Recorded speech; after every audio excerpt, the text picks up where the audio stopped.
Երբ ես տղամարդկանց խնդրում եմ նկարագրել դասական կերպար, մեծամասնությունը նկարագրում են smoking, սև, խիստ, թիթեռնիկ փողկապով։ Եվ շատերը կարծում են, որ հենց այդպես է հագնվում ոճը հասկացող տղամարդը։ Բայց այստեղ մի խնդիր կա։ Սմոքինգը դասական կոստյում չէ, դա երեկոյան հագուստ է։ Եվ եթե դուք դրանով ցերեկվա ժամը 2-ին ներկայանաք հանդիպման,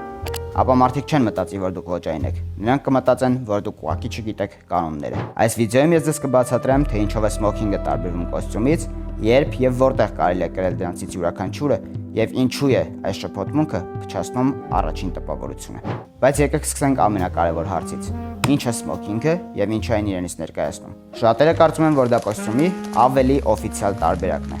բայց իրականում ոչ։ Սմոքինգը ստեղծվել է ոչ թե աշխատանքային միջավայրի, ցերեկային հանդիպումների կամ արարողությունների համար, այլ երեկոների համար։ 19-րդ դարում անգլիացի ջենտլմենները ճաշից հետո հեռանում էին ծխելու սենյակ, եւ այդ սենյակի համար ստեղծվեց smoking jacket-ը։ Այն ստեղծվել էր նրա համար, որպեսզի պաշտպաներ հագուստը ծխի հոտից եւ մոխրից։ Հենց այստեղից էլ առաջացել է smoking jacket անվանումը։ Այսպիսով, smoking-ը ուղիղ կապ ունի ծխելու հետ։ Հետագայում այս հագուստը զարգացավ եւ հայտնվեց այն, ինչ այսօր մենք անվանում ենք smoking։ Եվ այստեղ է ամենակարևոր միտքը։ Smoking-ը երբեք չի ստեղծվել, որպեսզի լինի ամենօրյա կամ աշխատանքային հագուստ։ Այն ստեղծվել է հատուկ պահերի համար՝ երեկոյան ընդունելություններ, պաշտոնական ընթրիքներ, գալա ներկայացումներ եւ black tie dress code-ի համար։ Ահա թե ինչու է smoking-ով ցերեկային ժամերին հանդիպման գնալը համարժեք սպորտային կոշիկներով օպերա գնալուն։ Խնդիրը հագուստը չէ։ Խնդիրը այն է, թե որտեղ եւ երբ ենք այն կրում։ Եթե հրավերի վրա նշված է black tie, ապա պարտադիր ընտրում ենք smoking։ Եթե հանդիպումը տեղի ունենալու ցերեկվա ժամը 2-ին, միանշանակ ընտրում ենք կոստյում։ Եվ այս տարբերությունն է առանձնացնում ոճը հասկացող տղամարդուն նրանից, ով ուղղակի ուզում է էլեգանտ տեսք ունենալ։ Հիմա խոսենք այն մասին, թե ինչպես տարբեր սմոքինգը կոստյումից, որովհետև դրանք ոչ միայն տարբեր կանոններ ունեն, այլ նաև բոլորովին տարբեր տեսք։ Սկսենք լացկններից։ Սովորական կոստյումի լացկները ստեղծված են նույն կտորից, ինչ ամբողջ կոստյումը։ Սմոքինգի դեպքում այն ստեղծված է սատինից կամ մետաքսից։ Հենց այդ փայլուն մակերեսն էլ սմոքինգի ամենաճանաչվող տարբերություններից մեկն է։ Հիմա նայենք տաբատին։ Կոստյումի տաբատը նույնպես կարված է նույն կտորից, ինչ կոստյումը։ Իսկ սմոքինգի տաբատի կողքով անցնում է ժապավեն, որը կոչվում է լամպաս։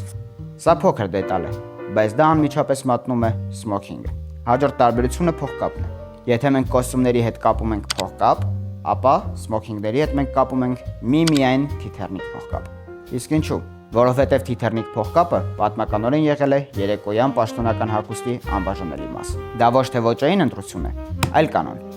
Եվ վերջում, շատերը կարծում են, որ սմոքինգը կարվում է այլ նյութից, բայց իրականում եւ կոստյումները եւ սմոքինգները կարվում են բարձրակարգ բրդից։ Տարբերությունը այն է, որ սմոքինգի լացկները, լամպասները եւ կոճակները սատին են կամ մետաքսը։ Հենց այդ մանրուքներն են ստեղծում այն պաշտոնական երեկոյան տեսքը, որով սմոքինգը տարբերվում է կոստյումից։ Ուրեմն հիշեք, եթե տեսնում եք փայլուն լացկներ, լամպասով տաբատ եւ թիթեռնիկ փողկապ, ապա մեծ հավանականությամբ ձեր առջև սմոքինգ է։ Իսկ հիմա ամենակարևոր հարցը. երբ պետք է հագնել սմոքինգ, իսկ երբ հագնել կոստյում։ Որովհետև տղամարդկանց մեծամասնությունը սխալվում է հենց այս մասում։ Եթե հրավիրատոմսի վրա գրված է black tie, ընտրում ենք smoking։ Եթե գնում ենք երեկոյան մրցանակաբաշխության, երեկոյան ընդունելության կամ երեկոյան հարսանիքի, ընտրում ենք smoking։ Իսկ հիմա կոստյումը։ Գործնական հանդիպում, կոստյում։ Հարցազրույց, կոստյում։ Ցերեկային միջոցառում, կոստյում։ Հրավերի վրա ոչինչ գրված չէ, նույնպես կոստյում։ Իրականում կանոնը շատ պարզ է։ Եթե հրավիրատոմսի վրա գրված չէ black tie, ապա գրեթե միշտ ճիշտ ընտրություն կլինի կոստյումը։ Շատ տղամարդիկ կարծում են, որ սմոքինգը կոստյումից էլեգանտ տեսք ունի, բայց էլեգանտությունը ճիշտ հագուստը ճիշտ ժամանակին ընտրելու մեջ է։ Իսկ ֆորմալ հագուստի աստիճանների մասին մենք կխոսենք հաջորդ հոլովակներից մեկում։ Ուրեմն ամփոփենք. սմոքինգը եւ կոստյումը նույն բանը չեն։ Դրանք ստեղծվել են տարբեր նպատակների եւ իրավիճակների համար եւ տարբեր կանոններով։ Այժմ դուք գիտեք տարբերությունը եւ հաջորդ անգամ, երբ հրավիրատոմս ստանաք կամ կանգնած լինեք զգեստապարանի առջև, չեք կընտրի պատահականության սկզբունքով։ Դուք կիմանաք կանոնները, որովհետև ոճը միայն գեղեցիկ հագուստը չէ։ Ոճը հասկանալն է, թե որտեղ, երբ եւ ինչ հագնել։ Հենց դա է տարբերում իսկապես էլեգանտ տղամարդուն։ Եթե այս հոլովակը օգտակար էր, բաժանորդագրվեք։ Կհանդիպենք հաջորդ հոլովակում։